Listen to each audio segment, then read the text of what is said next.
सर्वांचं स्वागत आहे मित्रांनो रिॲक्शन रोहित या यूट्यूब चॅनलवरती. आणि महत्त्वाचं म्हणजे मित्रांनो, कालच आपल्या प्रभू श्रीरामांची पूजा झाली, म्हणजे स्थापना झाली आणि नरेंद्र मोदी यांच्या हस्ते मोठ्या प्रमाणात अख्ख्या भारतभर जे काही श्रीरामांचा जे जयकार झाला आणि स्थापना झाली, याची सर्वांनीच एक दिवाळी साजरी केली. त्या अनुषंगानेच जे काही प्रभू श्रीरामांची जी काही अशा सावळ्या रंगामध्ये जे काही मूर्ती आहे, कृष्ण मूर्ती, म्हणजेच कृष्णांच्या सावळ्या आकारामध्ये जी काही मूर्तीचा कलर आहे, त्या मूर्तीमध्ये नेमकं दडले काय आणि ती मूर्ती म्हणजे सावळ्या कलरमध्ये कृष्ण जे काही सावळा आहे त्या आकारामध्येच का बनवली गेली, त्याच्याविषयीच आपण माहिती घेणार आहोत. व्हिडिओ आवडल्यास नक्कीच लाईक, कमेंट आणि महत्त्वाचं म्हणजे सबस्क्राईब करायला विसरू नका मित्रांनो. अशाच प्रकारचे आपण व्हिडिओ आपल्या चॅनलवरती घेऊन येणार आहोत. तर चला उशीर न करता व्हिडिओला सुरुवात करूया आणि जाणून घेऊया की कृष्णाकार मूर्ती का आहे. तर बघा मित्रांनो, प्रभू रामचंद्रांच्या मूर्तींची प्राणप्रतिष्ठा अयोध्येतल्या मंदिरात पार पडली. एका ऐतिहासिक क्षणाचा साक्षीदार आपला देश ठरलेला आहे. पंतप्रधान नरेंद्र मोदी, सरसंघचालक मोहन भागवत आणि उत्तर प्रदेशचे मुख्यमंत्री यांची प्राणप्रतिष्ठा सोहळ्यात सहभाग होता. तर राममूर्तीच्या प्राणप्रतिष्ठेचा हा सोहळा अत्यंत उत्साहाच्या वातावरणात पार पडला. कालच मंदिरात ज्या मूर्तीची प्राणप्रतिष्ठा करण्यात आली, ती मूर्ती कृष्णशिळेपासून तयार करण्यात आली आहे. समजू शकता, कृष्णशिळेपासून ते बनवण्यात आलेलं आहे. कृष्णशिळा म्हणजे नेमकं काय आहे ते आपण जाणून घेऊ. तर कृष्णशिळा दगड नेमका कसा सापडला, तर याची आपण माहिती घेऊया. अयोध्येतील राम मंदिरात ज्या मूर्तीची प्राणप्रतिष्ठा करण्यात आली, ती मूर्ती प्रसिद्ध शिल्पकार अरुण योगीराज यांनी घडवलेली आहे. मूर्तीचे जे काही स्मित हास्य लक्ष वेधून घेणारं ठरलं आहे.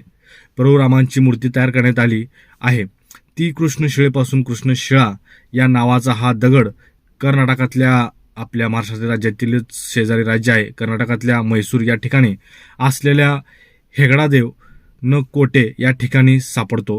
या जागेला HD कोटे तालुका असंही म्हणतात.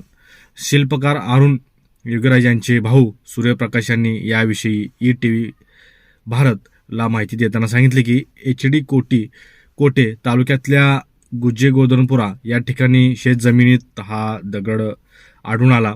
या दगडातच प्रभू रामांची मूर्ती कोरण्यात आली आहे. फेब्रुवारी 2023 मध्ये कृष्णशिळा ह्या दुर्मिळ दगड सापडला. बघा मित्रांनो, नवीनच दगड होता. अरुण योगीराज आणि त्यांची टीम रामांची मूर्ती घडवण्यासाठी दगड शोधत होते. कृष्णशिळा ही कशी निवडली गेली याची आपण सविस्तर माहिती आता आपण बघणार आहोत. तर बघा, जमिनीचे मालक रामदास अरुण योगीराज यांच्या वडिलांना कृष्णशिळा सापडल्याचे सांगितले. अरुण योगीराज यांनी याबाबत सुरेंद्र शर्मा आणि मनया बंडगर या शिल्पकारांना याविषयी सांगितलं. त्यांनी त्या ठिकाणी जाऊन दगड तपासला असता तो दगड मूर्ती बनवण्यासाठी योग्य असल्याचं समजलं आणि त्यानंतर लगेच 9 फेब्रुवारी 2023 या दिवशी काही टन वजनाच्या 5 कृष्णशिळा या अयोध्येला पाठवण्यात आल्या. अशा पद्धतीने कृष्णशिळेची निवड या रामांच्या मूर्तीसाठी करण्यात आली.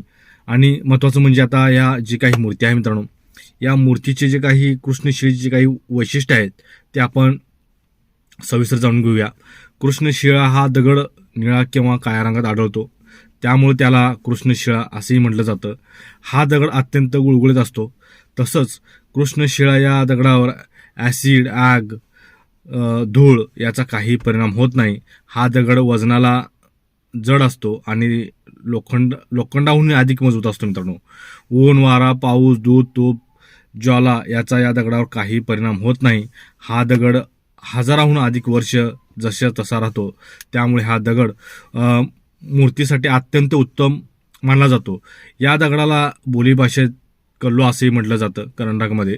तर असंही एकंदरीत रामलल्लाच्या मूर्तीची नेमक्या आता आपण वैशिष्ट्ये बघणार आहोत. नेमकं काय वैशिष्ट्य आहे त्या मूर्तीचे, तर रामलल्लाच्या मूर्तीच्या सर्वात वरच्या भागाला जो काही भागात स्वस्तिक, ओम, चक्र, गदा आणि सूर्यांची जी आकृती कोरण्यात आली आहे, मूर्तीच्या डाव्या हातात सोन्याचं धनुष्य आणि उजव्या हातात सोन्याचा बाण आहे. याशिवाय रामलल्लाच्या मूर्तीच्या बाजूला विष्णूंचे दशावतार, त्यालाच आपण 10 अवतार मानतो. तर मत्स्य, कुर्म, वराह, नरसिंह, वामन, परशुराम, राम, कृष्ण, बुद्ध आणि कलिक यांच्या आकृत्या कोरण्यात आल्या आहेत. कमळ, हनुमान आणि गरुड ही या मूर्तीवर आहेत मित्रांनो. तर रामाच्या या मूर्तीचे वजन टोटल 200 किलो म्हणजेच 200 kgच्या आसपास आहे. तर उंची ही 51 इंच आहे. रामलल्लेची मूर्ती टोटल 21 इंच का, याची आपण सविस्तर माहिती घेऊया. रामलल्लाची मूर्ती 21 इंच उंचीची ठेवण्यात आली आहे, कारण भारतात सर्वसाधारणपणे 5 वर्षाच्या मुलांची उंची ही तितकीच असते. तसेच 51 हा शुभ अंक मानला आहे, कारण आपण कुठेही लग्न समारंभात 101 रुपया किंवा 11 रुपये 151 असं देतो. तर त्यामुळे मंदिराच्या गाभाऱ्यात प्राणप्रतिष्ठा करून स्थापना करण्यात येणारी मूर्ती ही 51 इंच आहे. या मूर्तीची निर्मिती कृष्णशिळा या दगडात कोरीवकाम करून करण्यात आली आहे. हिंदू देवतांच्या मूर्ती या खास करून कृष्णशिळा दगडापासूनच तयार केल्या जातात. तुम्हाला माहितीच असेल, आपली कृष्ण जे काही पंढरपुरांचे विठ्ठल आहेत, त्यांची ही मूर्ती ही कृष्ण म्हणजेच सावळ्या रंगाचीच आहे. अशा प्रकारे ही एकंदरीत माहिती आपणापर्यंत मी पोहोचवली. ही माहिती तुम्हाला एकंदरीत कशी वाटली याचं कमेंट बॉक्समध्ये नक्कीच कमेंट करा, याची अपेक्षा करतो. आणि चॅनल सबस्क्राईब करा याचीही अपेक्षा करतो. इथेच आपला व्हिडिओ संपवतो. जय हिंद, जय भारत.